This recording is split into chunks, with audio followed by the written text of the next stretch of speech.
Bonjour à toutes et à tous pour cette nouvelle séquence euh, qui va nous permettre de terminer la leçon commencée la dernière fois et consacrée à l'étude géographique des 3000 dans les Pyrénées. Donc, souvenez-vous, nous avons la dernière fois euh, fait la première partie de haut sommet dans de très vieux matériaux, avec la problématique qui apparaît sur la partie gauche de la diapositive. Et dans cette deuxième partie, nous allons continuer de découvrir cette barrière couronnée d'une dentelle dans deux approches. D'abord, la répartition spatiale et la territorialisation des 3000, et enfin, la conquête d'en haut. Donc, répartition spatiale et territorialisation des 3000 Pyrénéens que nous subdivisons en trois sous-parties. D'abord, la distribution entre France et Espagne. Ensuite, la répartition spatiale et la territorialisation. Et enfin, retour sur la bataille des dénominations dont nous avons déjà parlé dans la première leçon de cette année universitaire. Souvenez-vous. Donc, donc, la distribution des sommets entre les deux États français et espagnols euh, se marque passe par la frontière. Cette frontière semble suivre entre la France et l'Espagne la crête la plus élevée de la dentelle de cette skyline que nous connaissons bien. En vérité, le principe ne fut pas le sommet le plus élevé, mais la ligne de partage des eaux, le fameux Divortium Aquarium du traité des Pyrénées en 1659, qui est le principe fondamental qui va présider au tracé de cette frontière. Traité signé lors du mariage de Louis XIV avec l'infante Marie-Thérèse entre la France et l'Espagne, signé à l'île des Faisans, dite île de la Conférence, au milieu de la Bidassoa, entre Irun et Hendaye, au fond de la baie de Chigoudi, que nous connaissons bien depuis que nous avons fait la leçon sur les Pyrénées et la mer. Alors, France-Espagne était en guerre depuis de très longues années et on a d'une façon interminable négocié ce traité. Les Espagnols étaient en position de faiblesse, mais ils avaient des atouts. Ça a beaucoup traîné. Je vous renvoie en bibliographie à l'ouvrage d'Hubert Delpont sur les préliminaires de ce traité qui s'est terminé par la signature à l'île des Faisans, par le mariage dans l'église de Saint-Jean-de-Luz. Mais revenons-en au tracé de la frontière. Donc le principe fut énoncé, divortium aquarium, ligne de partage des eaux. Mais ensuite, il a fallu l'appliquer, avec de nombreuses difficultés, en particulier entre les bourgs et les villes. On se souvient on connaît l'histoire de l'enclave de Livia, des, des rectifications qui ont commencé dès le départ, qui vont être bien marquées dans les traités dits de Bayonne, signés au XIXe siècle, euh, et envisageant les secteurs de l'ouest à l'est, comme bien souvent, 1856 pour l'ouest, 1862 pour les Pyrénées du centre et 1868 pour la frontière vers l'est, vers le Roussillon et la Catalogne. Et puis, il y a toujours des rectifications qui se continuent jusqu'à l'époque actuelle, même si maintenant, bien sûr, elle porte sur quelques arpents de haut sommet. On met en place un bornage, comme celui que nous voyons apparaître ici sur la diapo de gauche et qui est au col de la Ratille, au fond du Marcado. Cette frontière qui va déterminer les 3000, soit côté espagnol, soit côté français, cette frontière est la plus ancienne des frontières françaises actuellement. Euh, Ce n'est pas la plus ancienne des frontières espagnoles, puisque, vous le savez, les Espagnols ont été obligés de concéder en 1713 Gibraltar aux Anglais, aux Britanniques, lors du traité d'Utrecht. Mais cette frontière entre France et Espagne, qui ménage Andorre, au centre de la montagne, est la plus ancienne frontière française. Et il y a toujours une commission ad hoc qui surveille le bornage, qui traite des rectifications. Et cette commission comporte des topographes géomètres, des diplomates et des géographes. Et ces géographes sont désignés parmi le corps professoral de l'Université de Toulouse, ce qui me donne quand même quelques fiertés. Sur l'histoire de cette frontière, je vous renvoie en bibliographie à l'ouvrage de Jean Sermet qui en parle. Mais maintenant, il va falloir reconnaître ces 3000. Et ces 3000 vont être reconnus par deux canaux qui largement s'ignorent. D'abord les géodésiens, les ingénieurs cartographes qui, au XIXe siècle, vont trianguler la chaîne des Pyrénées pour la cartographier. La trianguler du côté français, la trianguler aussi du côté espagnol. Alors, du côté français, c'est très militaire, du côté espagnol aussi. Nous avons là des polytechniciens qui sont formés pour faire des mathématiques, pour trianguler. Colonel Pelletier, lieutenant-colonel Ozard, qui vont travailler en 1825, 1826, 1827.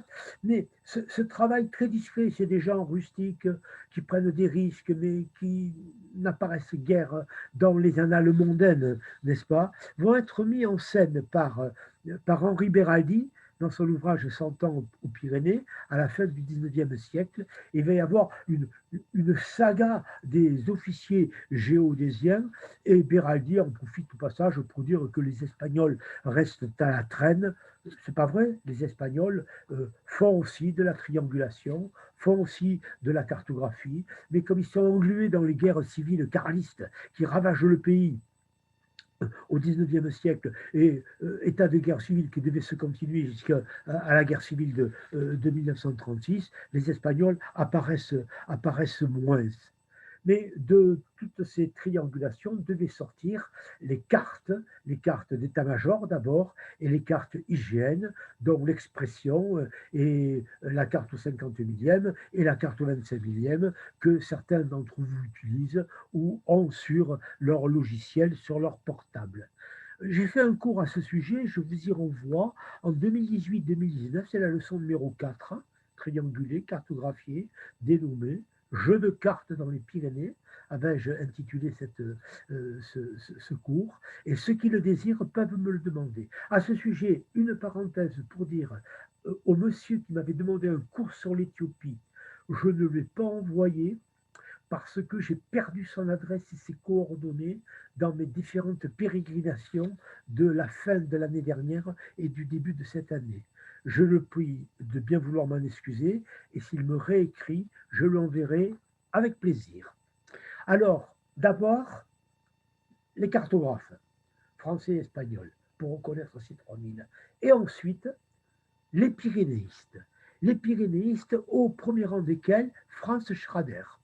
Alors, Franz Schrader, que l'on voit ici un peu âgé, vers 1900, est un Bordelais d'origine allemande. Son père était négociant en vin, qui découvre les Pyrénées avec une grande passion, mais nous y reviendrons, et qui va dresser en 1874, dessiner et graver sur cuivre une carte au 1/40 millième, alors que les militaires de l'époque faisaient leur carte au 1/80 millième, une carte du Mont Perdu.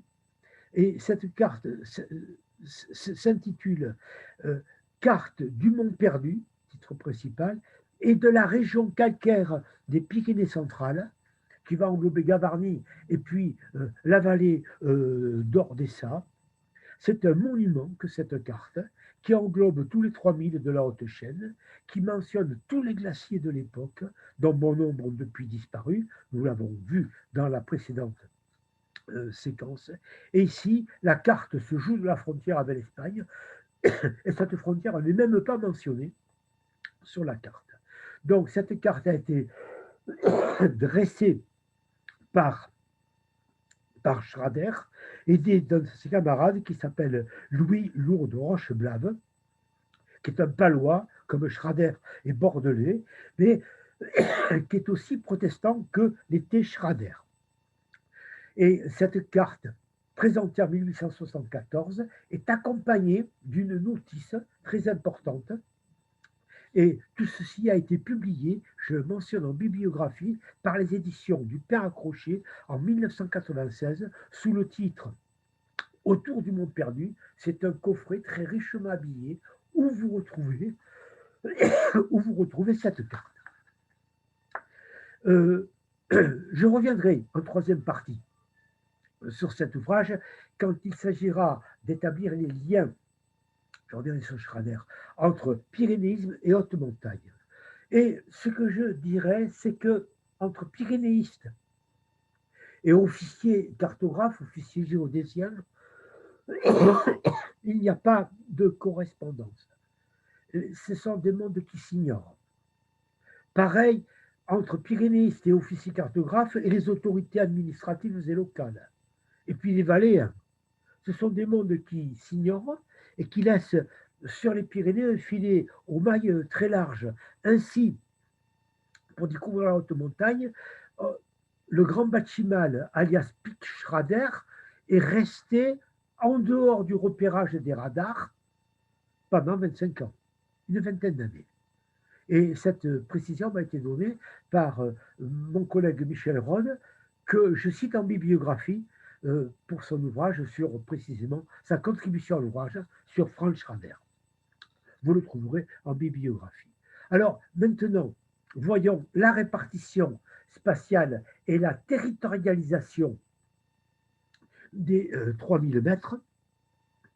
Alors, les géographes, les pyrénéistes espagnols, en particulier ceux de Barcelone, autour de Juan Buizet, ont établi 11 ensembles. Et le livre de Juan Buizet, vous l'avez en bibliographie, que je vous indiquerai à la fin de la séquence. Alors pour ma part, c'est 11 ensembles ainsi répertoriés qui sont très nombreux et empêche une bonne localisation, je l'ai réduit à 7. Donc, ça va nous donner 129 pics principaux, 67 pics secondaires et 82 côtes restantes, ce qui permet régulièrement de trouver un nouveau 3000 qui a échappé à la nomenclature dans ce panthéon des hauts sommets pyrénéens.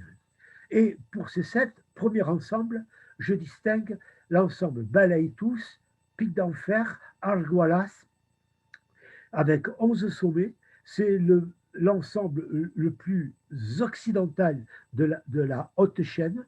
Le point culminant est le Balaïtous, à 3114 mètres, et le plus attaché au cœur de nombreux pyrénéistes bigourdans est la Grande Fâche, à 3005 mètres.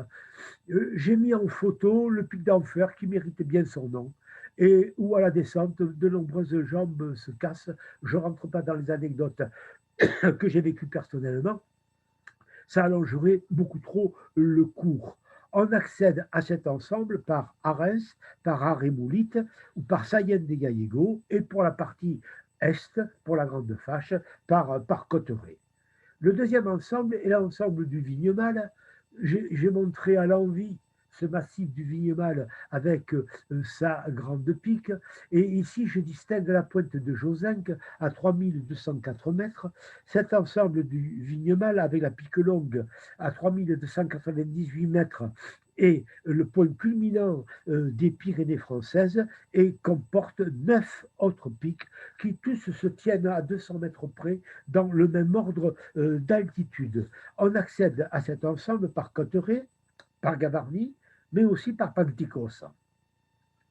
Le troisième ensemble est l'ensemble du Gavarnie, Montperdu, Lamounia, avec 22 pics. C'est l'ensemble le plus géographisé, le plus populaire, le plus connu dans l'imagerie française, en particulier par le biais de la géographie scolaire qui a popularisé le cirque de Gavarnie pendant plusieurs générations, pour plusieurs générations d'écoliers. C'est dans cet ensemble que se trouve le Mont Perdu, 3355 mètres, sur lequel je vais revenir en parlant tout à l'heure de Ramon. Et puis nous avons le Marboré à 3328 mètres.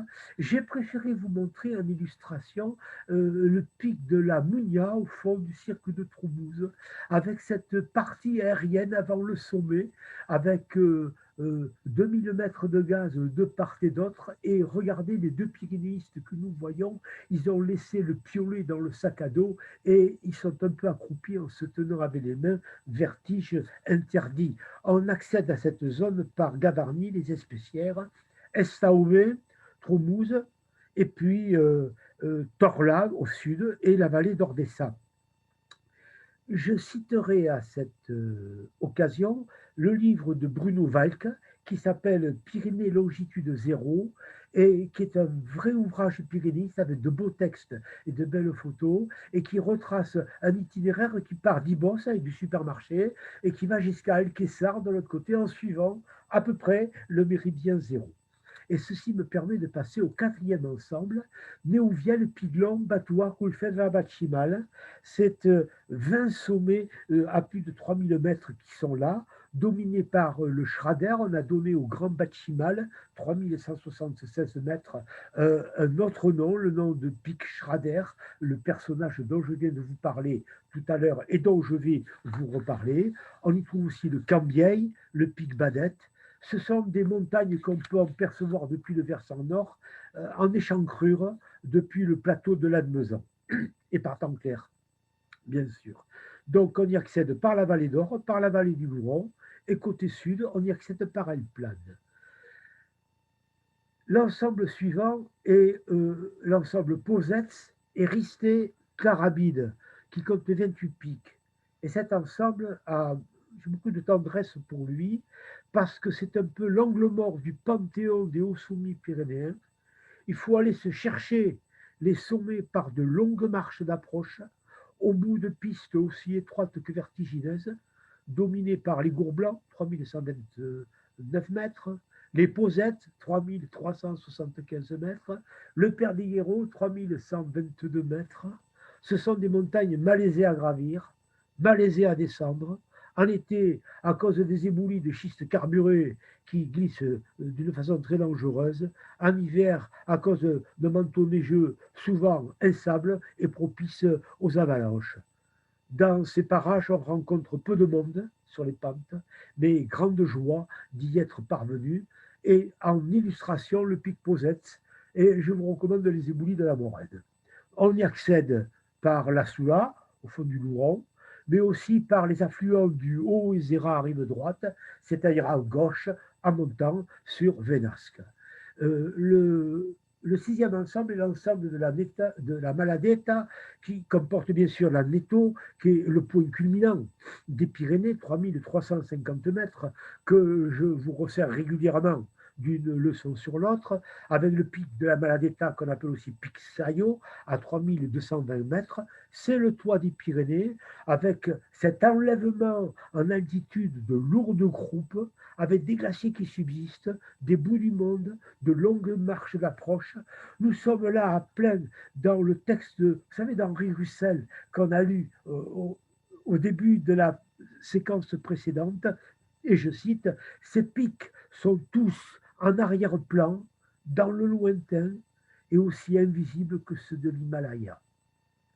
Et pour illustrer cet ensemble et mon propos, j'ai choisi de vous montrer le pic Margalide en hiver face nord, ce pic dans des quartzites très déchiquetés, dans le massif de la Maladeta, bien sûr, et c'est le seul pic auquel les pyrénéistes du 19e siècle, les pyrénéistes français, bien entendu, aient donné le nom d'une femme, et cette femme, cette dame, est Madame Margalide Le Bon Didier, de son vrai prénom Marguerite, hein, mais c'est avec son mari, Monsieur Le Bon Didier, la fondatrice de ce merveilleux musée qui est celui du château fort de Lourdes, et c'est en particulier Margalite Le Bon Didier qui a recréé tous ces habitats pyrénéens du siècle passé dans la cour du château, une véritable une véritable merveille de travail ethnographique maintenant, puisque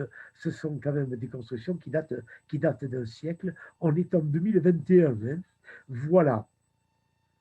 Donc, pour les 19 pics seulement du massif de la Maladetta, on y accède par Vénasque au sud, on y accède par Luchon au nord, plus facilement par le sud à cause de la route qui mène très très haut pour desservir les installations de ski.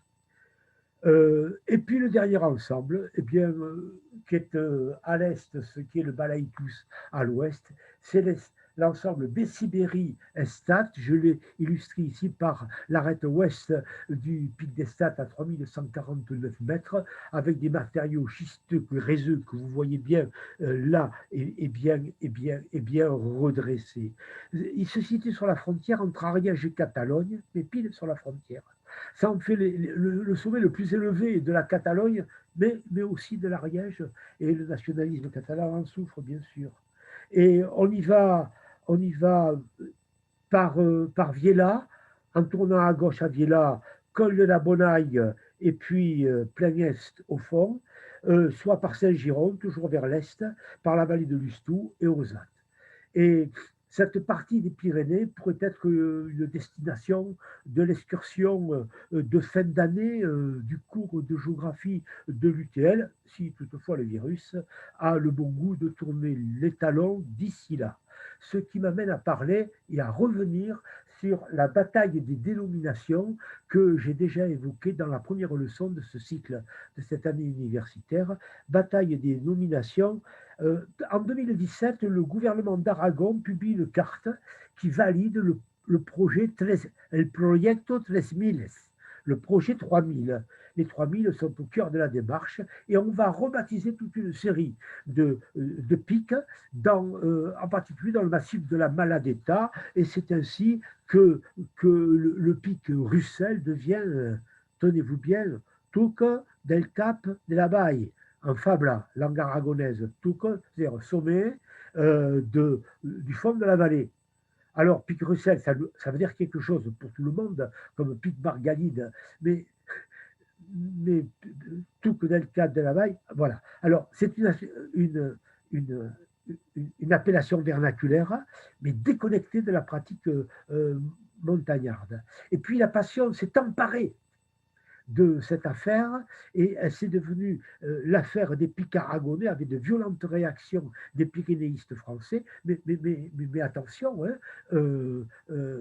José Luis Soro, le ministre de l'aménagement du territoire aragonais, n'est pas un obscur politicien du fond de ces montagnes. Non, c'est un personnage très respectable avec des convictions régionalistes.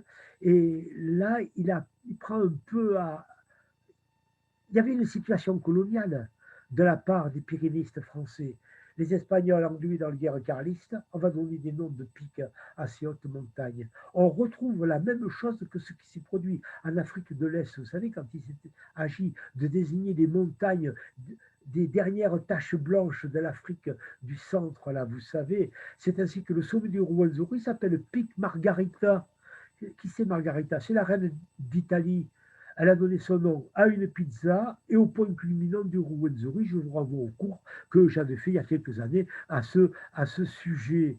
Et de cette saga des dénominations coloniales en Afrique de l'Est concernant les fleuves, les lacs et les sommets, il ne reste que le lac Victoria, mitoyen de 5 pays, personne ne s'est mis d'accord pour le rebaptiser. On va en retrouver la trace dans ce phénomène de redénomination des sommets aragonais par les Aragonais.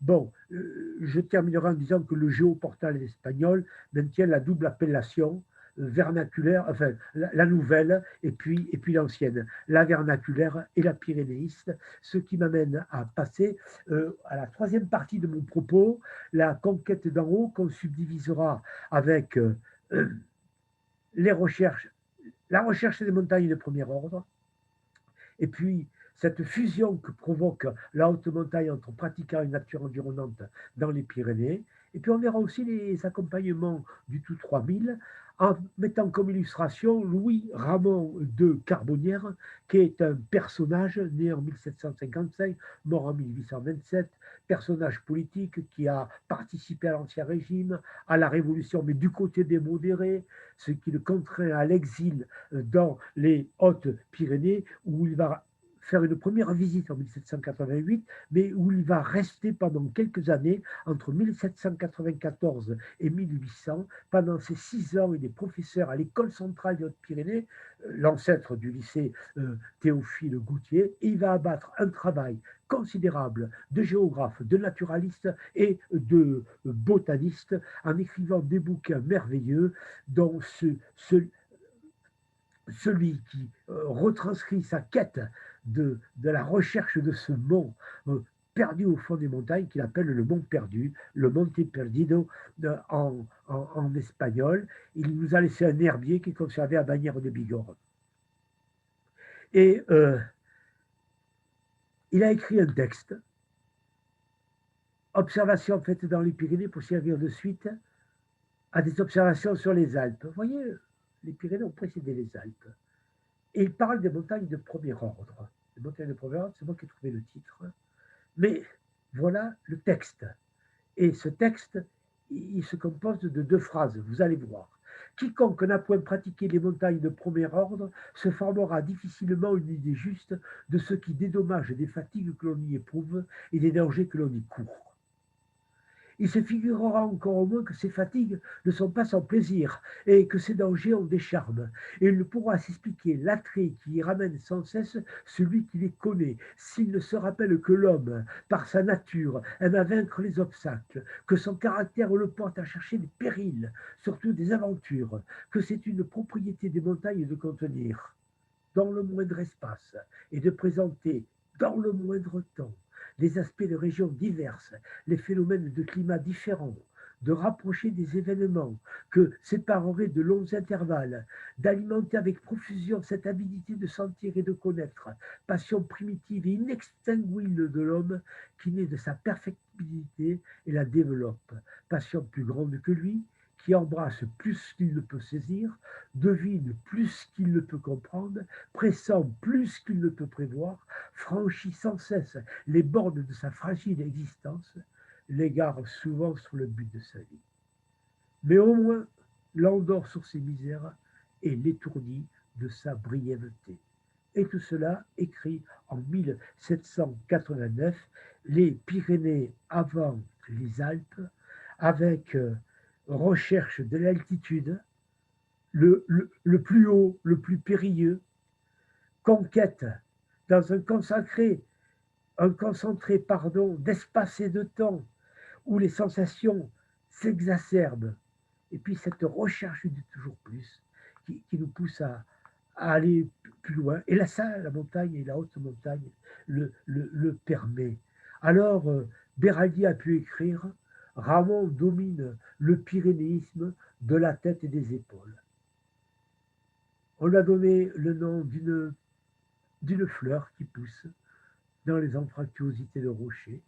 Et puis de ce sommet, entre le Perdido et le Aulas, à 3257 mètres, qui a l'air d'une tuquette un peu arrondie, ça devait sortir du glacier primitif et du maximum, et qui semble facile à grimper, mais qui ne l'est pas du tout. Ceux qui connaissent seront d'accord avec moi. Donc, on va maintenant voir comment cette haute montagne pyrénéenne provoque une fusion entre ses pratiquants et la nature environnante. Et il faut citer, il faut citer tous ces pyrénéistes qui écrivent. Je commence par Vincent de Josenc, dans son livre de 1854, que je cite en bibliographie. Josenc, né en 81, 1781, décédé en 1868. C'est un propos de vieil homme qui ne monte plus en haut, mais qui parle quand même. Bien jeune encore, ouvrez les guillemets, bien jeune encore, j'ai vu les Pyrénées, point. La vive impression que firent sous moi leurs masses sourcilleuses ne s'est plus effacée, fermez les guillemets. Et puis, le Grand Recel, que l'on voit sur cette diapositive, près de ces grottes du glacier dessous, avec ses porteurs, et qui dit la montagne, c'est le haut lieu du bonheur. Tandis que Schrader, dont j'ai déjà parlé, nous dit, avec une aquarelle du cirque des Gavarnie, pour lister le propos, quand la montagne vous a pris votre âme, tout vient d'elle et tout vous ramène à elle. Et nous avons là la spécificité pyrénéiste qui apparaît, qui a été synthétisée par les trois verbes d'Henri Beraldi dans son Cent ans aux Pyrénées: ascensionner, écrire, grandir, sentir, pardon, ascensionner, écrire, sentir. Et puis avec les axes d'exploration, euh, axes littéraires, axes artistiques.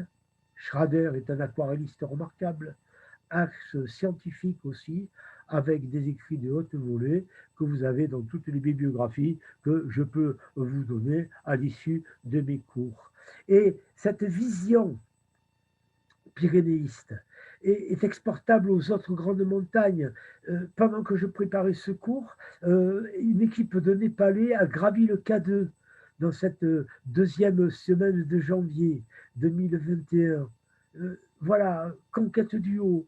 Et puis, le pyrénéisme et cette conquête des 3000 permet de sortir de la montagne comme terrain de jeu. Les Alpes, terrain de jeu de l'Europe, a écrit le Britannique Leslie Stephen, avec la glisse et puis les loisirs. Non, non, là il y a une certaine ascèse, hein, voilà, avec une dimension intellectuelle aussi, et puis la dimension de l'effort.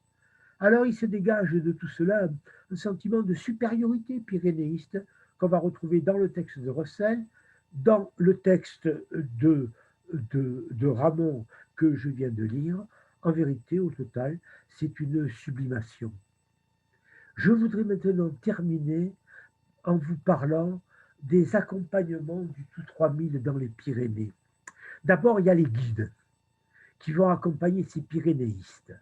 Et dans ces guides, je citerai la famille Passette de Gavarnie, Henri et Célestin en photo, 40 ans d'exploit, et aussi toute une kyrielle de guides, de porteurs, de guides apprentis. Tout cela est recensé et magnifié dans l'ouvrage de Cécile Bonal, paru aux éditions Montelion 2018, Montelios en 2018, qui s'appelle Les guides de Gavarnie et de la vallée de Barège. Je la mets en bibliographie.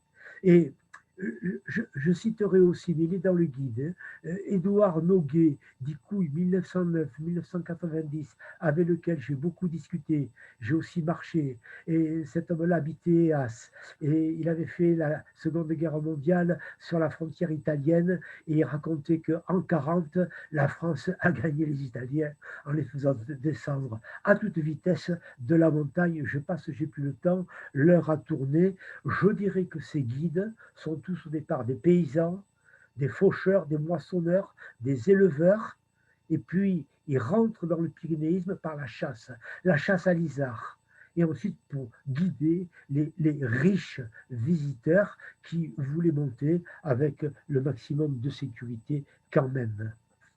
Et puis dans les accompagnements du tout 3000, il y a les autres pics et les autres sommets qui ne font pas 3000, qui sont autant de géosymboles. La Rune, Pays Basque, le pic du Midi d'Osso, comme disaient les Béarnais, c'est notre Fujiyama à nous. Et si on inverse la photo, c'est une tête d'ours.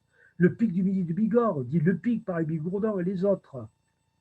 Le Valier, le Canigou, le Cotiella, le Touchebonne, en Espagne. On n'oublie pas que le mot analogue de Domal a été écrit à Gavarnie en partie. Et puis, il y a aussi la montagne tutélaire, au-dessus de la demeure de tout un chacun qui vit dans les Pyrénées, avec une petite photo de neige prise en janvier 2021 dans la vallée de Bat-sur-Queyras.